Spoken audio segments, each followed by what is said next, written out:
Aubin যাবে না? আরে আমি সেদিনকে হাত জোর করে বললাম, ও যাবে না বলে দিয়েছে।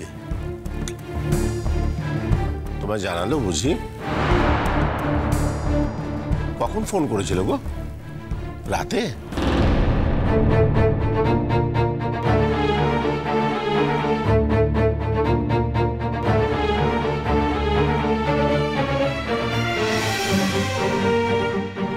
ভালো কাকু, অবিন মামু আসবেন। আমি ওনাকে রিকোয়েস্ট করেছি, উনি মতও দিয়েছেন। ভুল করছো কাজুরি। অবিন কি আর তোমার আমার গেস্ট? ও হচ্ছে মালার গেস্ট। মালা না বললে ও এক ঢোক জলও খাবে না।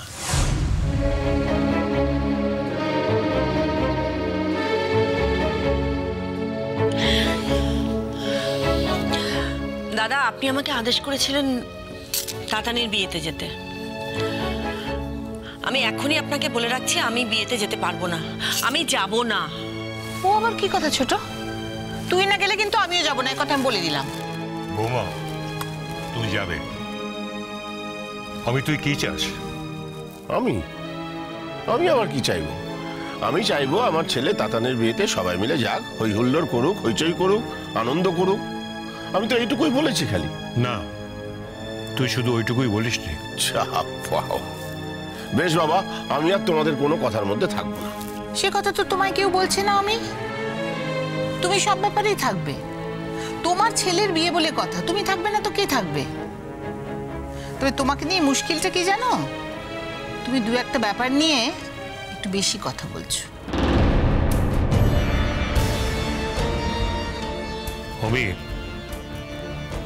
বিয়েটা একটা আনন্দের ব্যাপার। বিয়ে বাড়িতে তুমি এমন কিছু বলো না বা এমন কিছু করো না যাতে আনন্দের বদলে আমাদের অশান্তি পোহাতে হয়।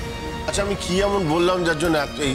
ভালো কাকু শোনো না, আমার মাথায় একটা প্ল্যান এসছে, বলি। সেটা হচ্ছে যে পিকলুকে আর পাগলা ঘোড়াকে আমরা পাঠিয়ে দিই না তত্ত্ব দিয়ে। না না না না, দাঁড়াও একটু। কি সমস্যা? আমরা কেন অমনি বৌমুনি বললো যে বৌমুনি যাবে না, তখনই তোমার কিন্তু একদম শেষ হয়ে গেল। না সেটা কেন? তুই বোঝা না, নগরী কথা বলো কেন?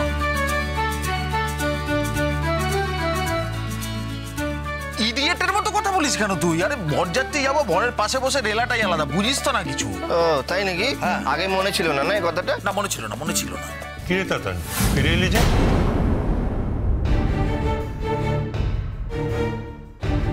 এই তো বললি দুপুরে 2টা অপারেশন রেখেছিস। তুই যে বলেছিলি আজকেই নাকি তোর বিয়ের আগে লাস্ট অপারেশন। ও নিশ্চয়ই কিছু ভুলে গেছে, আমি বুঝতে পেরেছি। বাবা, এই বিয়েটা হলে না আমি এই ভোলার হাত থেকে রেহাই পাই।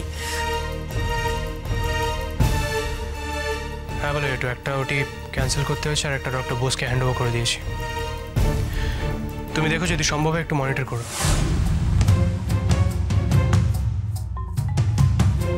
আমি আসছি।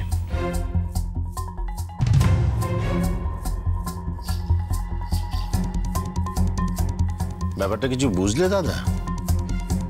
না। ও কি কোথাও যাচ্ছে নাকি? তাও তো বুঝতে পারলাম না।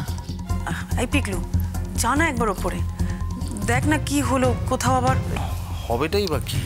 না এক্ষুনি ওপরে যাবো না, দেখি না ও যদি নিচে আসে তখন জিজ্ঞেস করবো। কাজরি, আমি তোকে একটা কথা বলে দিচ্ছি, ও যেন এখন কলকাতার বাইরে না যায়। দেখ, বিয়ের আর মাত্র কটা দিন বাকি, এই সময় কিন্তু খুব সাবধানে থাকতে আমি বলে দিলাম। কামা ও যাবেটাই বা কোথায় বলো তো? তুই ওকে জানিস না? হ্যাঁ, ওর উপর বিশ্বাস রাখা যায়?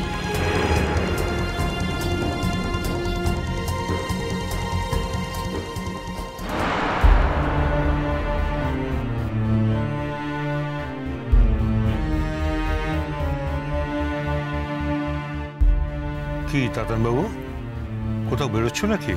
হ্যাঁ বলো, একটু একটা ইম্পর্টেন্ট কাজ পড়ে গেছে, রাতের মধ্যে ফিরে আসবো। কোথায় যাচ্ছিস রে? কি তোর কোনো বন্ধু টন্ধু এসছে বাইরে থেকে? ভালো, যেটি বললাম তো, একটা ইম্পর্টেন্ট কাজ পড়ে গেছে, তাই বেরোতে হচ্ছে।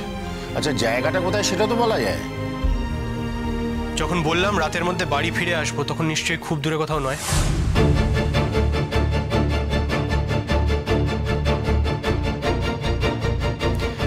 মা, আসি। তাতান, এই তাতান শোনো না, আমি বলছিলাম সময় নেই বৌমনি, এখন আমার কাছে প্রত্যেকটা মুহূর্ত খুব দামি। দাদা একবার আয়। কি হয়েছে? কোথায় যাচ্ছিস? সময় বল। শেষ রক্ষা করতে হবে। কিসের? যদি করে উঠতে পারি তাহলে বলবো, অবশ্য না করতে পারলে বলতে হবে। আমি আসি। তুই কি ভাই এনি চান্স শ্রীপুর যাচ্ছিস? একটা ধৈর্য দাও পিকলুদা, রাতে এসে বলবো।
এই সব কড়াগুলো সব সিঁদুর লাগিয়েছো তো?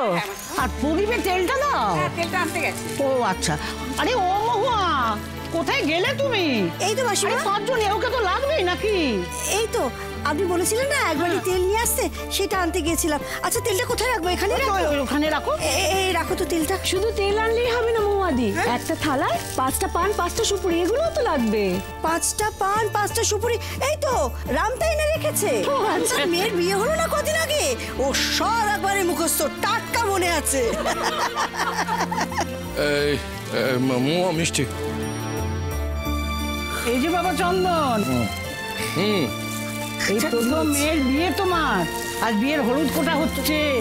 তুমি তো আজকে সবাইকে মিষ্টি খাওয়াবে, আর পাড়া প্রতিবেশীদের মহুয়া সর্ষের তেল, মিষ্টি, পান, সুপুরি সব দেবে, মানে আমি যা জানি আর কি।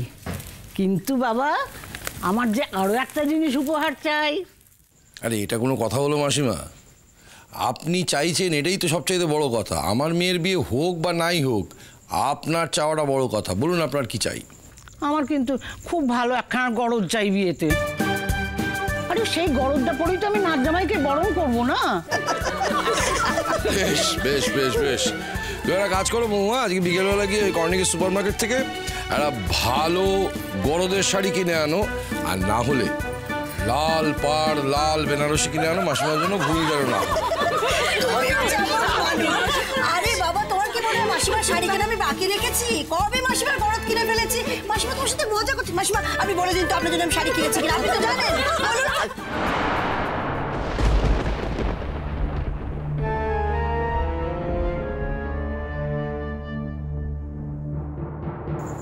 মেঘলা, আমাদের হলুদ কোটা হয়ে গেলে তুমি আমার সাথে কিন্তু পাড়ায় বেরোবে, কেমন? না না, ও আবার কেন? কি করতে যাবে? বারে, দিদি ভাইয়ের বিয়ের হলুদ কোটার পান, সুপুরি, হলুদ, তেল এগুলো কে দিতে যাবে পাড়ায়? মেঘলাকে তো দিতে হবে, আমি একা যাব নাকি? আর তিতি বিয়ের কোণে, সে নিশ্চয় তার বিয়ের পান, সুপুরি, হলুদ, মিষ্টি এগুলো পাড়ায় দিতে যাবে না। আরে কি আশ্চর্য, সামনে গান আছে, ওর গলাটা রাখতে হবে তো ওকে। এরকম রোদ্দুর রোদ্দুর ঘুরে বেড়ালে। এই বাবা, তোমাদের কেমন কাজ আমি বুঝলাম না। দিদির বিয়েতে বোন থাকবে না?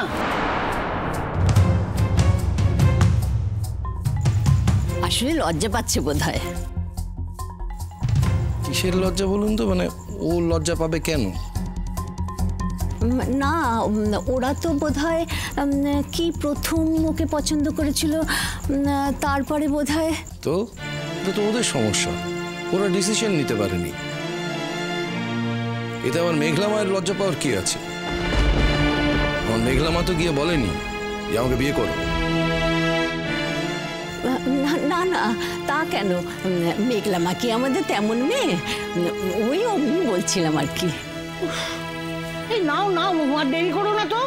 তোমরা সব পাঁচজনে হাত লাগাও একসঙ্গে, ওই সিনটাকে ধোয়া পরিষ্কার জায়গায় রাখো, হলুদগুলো তোলোর ওপরে। কিন্তু দিদি কোথায়? ওকেও তো থাকতে হবে এখানে। হ্যাঁ তাই তো। মেঘলা যাও তো, কি দিদিভাইকে ডাকো, বলো আমরা ওর জন্য ওয়েট করছি। হ্যাঁ মেঘলা দিদি যাও, দিদিকে ডেকে নিয়ে এসো। দিদিভাই সাজছে, মানে রেডি হচ্ছে, আসবে, এক্ষুনি চলে আসবে। নদী